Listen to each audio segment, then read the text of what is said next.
मैं यीशु का पैरोकार होते हुए बहुत मुबारक हूँ। कबल इससे कि मैं उसे कभी मोहब्बत करता था, उसने मुझसे मोहब्बत की। वो मेरे साथ बहुत भला रहा है। मैं उसे जानने और उसके साथ चलने और उसके साथ रफ़ाकत रखने को शर्फ समझता हूँ। आप जानते हैं, बाइबल कहती है जैसे हिरनी पानी के नालों को तरसती है, वैसे ही ऐ खुदा मेरी रूह तेरे लिए तरसती है। और आप जानते हैं, हिरनी को जिंदा रहने के लिए पानी दरकार है और हमें जिंदा रहने के लिए खुदा की जरूरत है। और आप जानते हैं, यीशु ने यूहन्ना के 6 बाब में कहा, उसने कहा कि उसका बाप आसमान से रोटी देता है और हमारा खुदा बहुत भला है, हमारा खुदा बहुत पाक है और वो हमें प्यार करता। ये खुदा है जिसने सब चीजों को तख्लीक किया। ये खुदा आपसे मोहब्बत करता है और ये खुदा मुझसे मोहब्बत करता है। और इसके पास हमारे लिए एक हैरत अंगेज बात यह है कि वो हमें अपनी हजूरी में आने की इजाजत देता है और इसके साथ रफाकत रखने की और इसके साथ चलने और उसके साथ बात करने की और उसे जानने की। दुआ एक बड़ा शर्फ है, लेकिन आप जानते हैं कि उनमें से एक चीज है जो मुझे फिक्रमंद करती है। वैसे ये मुझे अपने लिए फिक्रमंद करती हैं और बहुत से ऐसे मसीहों के लिए जिनसे मैं मिलता हूँ। ये है कि हम महज खुदा की हजूरी में भागे आते हैं और फिर फौरन चले जाते हैं। ये ऐसे ही है जैसे हम बहुत जल्दी में हैं और किसी फास्ट फूड पॉइंट से गुजर रहे हैं। लेकिन खुदावंद खुदा है, वो कायनात का खालिक है और जब हम उसकी हजूरी में आते हैं और उसकी हजूरी से निकल जाते हैं, हम वो अजमत और वो अजायब और उसको जानने की शान और शौकत खो देते हैं। हमें इस बात का इदराक करने की जरूरत है कि उसको जानना, उसकी पैरवी करना और उसके साथ रफाकत रखना कितना बड़ा शर्फ है। और मैं इस शर्फ के मुतालिक आपसे बात करना चाहता हूँ। एक पुराना गीत है जो यूं कहता है, क्या ही शर्फ है ये कि दुआ में सब कुछ खुदा के सुपुर्द कर देना।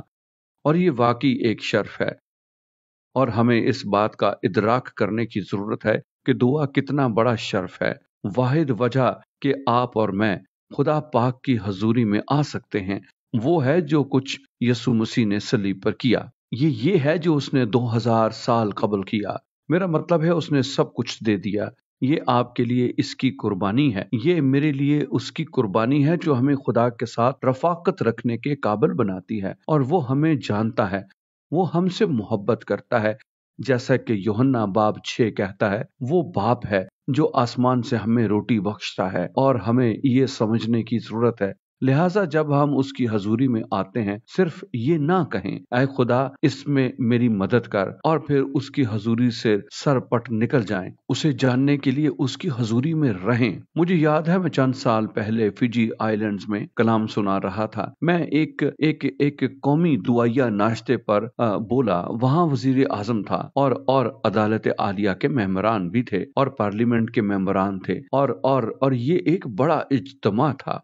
खुदा ने बरकत दी और अगले दिन अलल सुबह मैं और मेरी बीवी अपने होटल के कमरे में सो रहे थे और मुझे फोन कॉल मौसूल हुई और फोन के दूसरी जानब की आवाज ने कहा, सैमी, मैं वजीर आजम हूँ और मुझे फौरन तुमसे बात करने की जरूरत है। अच्छा, मैं आपको बताता हूँ कि मैंने क्या किया। फिर मैं उठा और मैं भागम भाग उसके दफ्तर पहुंचा, क्योंकि आप देखते हैं, मैं जानता था कि मैं एक इख्तियार वाले के हजूर आ रहा हूँ, किसी ऐसे ताकतवर के जो इस दुनिया में असरो रसूख रखता है जिसमें हम रहते हैं। लेकिन मैं आपको कुछ बताना चाहता हूँ। हर सुबह आपको आसमानी बाप से कॉल मौसूल होती है। वो आपको अपनी हजूरी में आने के लिए बुलाता है और वो कहता है, आओ, मुझे तुमसे बात करने की जरूरत है, मैं तुमसे बात करना चाहता हूँ। और जो यीशु ने किया, उसके वसीले से आप उसकी हजूरी में आ सकते हैं। जलाल का बादशाह, बादशाहों का बादशाह, खुदावंदों का खुदा ने वजीर आजमों का वजीर आजम,